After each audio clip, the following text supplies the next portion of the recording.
init, itibingkag mo. Sigurado! 3, 2, 3, 4 Decal 9251S biniyan na pizza mapagtalkan. Decal 9251S ititunggal bingkag isuti pa ng habag. Decal 9251S biniyan na pizza mapagtalkan. Itiyan ikenganan siya.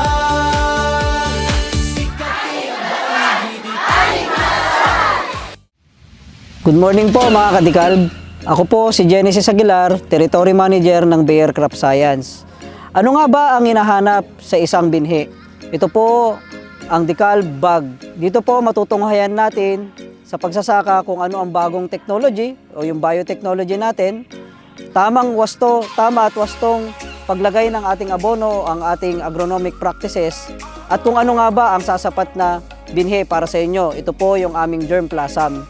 Ngayon po, nandito po tayo ngayon sa San Pascual de Ponquerino upang matunghayan ang ating soft launch ng pinakaabangan at pinakaantay na ating binhing bago.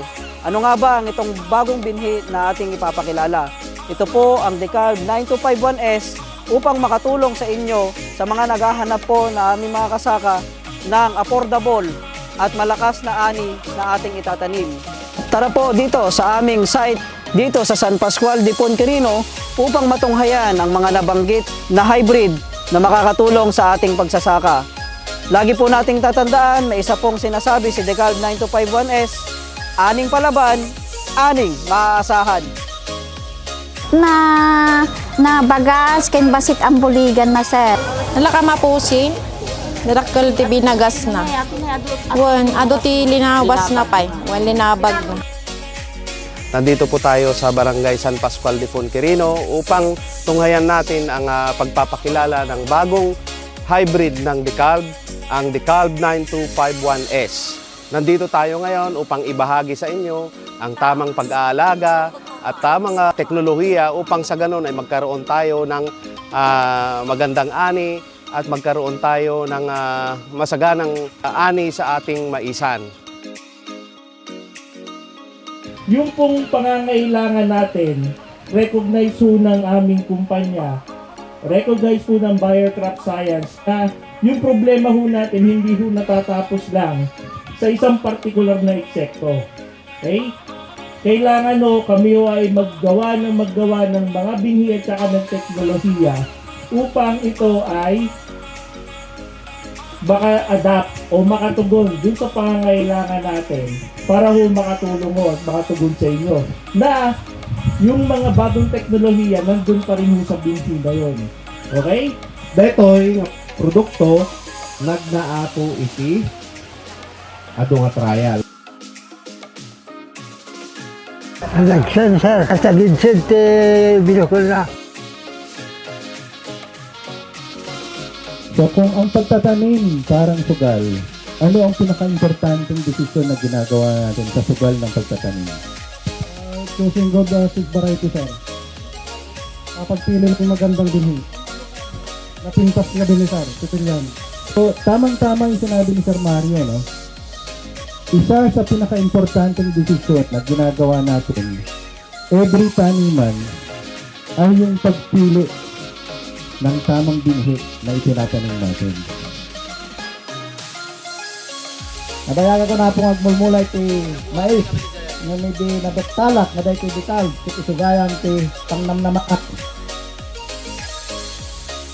Kung gusto po ninyo makakuha po ng Decalb, eto po in terms of pricing wise at saka po performance wise, chance nyo ho na makakuha ho ito under ho ng Decalb.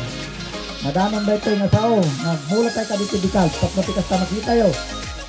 Itgidjat, dagiti dabduma, na barete ako. Nalakapay nga mapusikin kwa ado ti bagas na sir. Hindi po namamatay yung Decalb sa pangdamo. Pati huli nyo, yung mga 6919, ini-sprayan huli nyo, hindi mo namamatay. Ito rin yung Decalb 9251 ESO, ganun din ho siya. pwede rin ho yung mga kung pandamo na sinabi ho ninyo. Pero kami ang nire-recommenda ho namin na mas okay ho sana is yung Roundup. No, pero kung ano ho yung nakasanayan ho ninyo na pandamo, okay lang.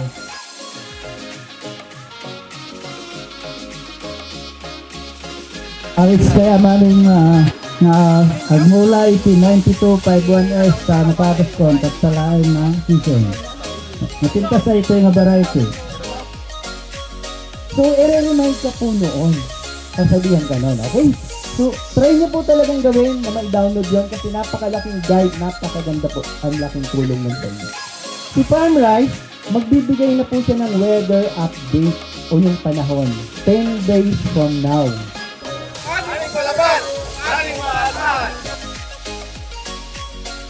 Amok-mek nga napada siya dagiti mga dindingin ken napada siya mga dati bin iti dekalb ket mapagkumpara yun si ani.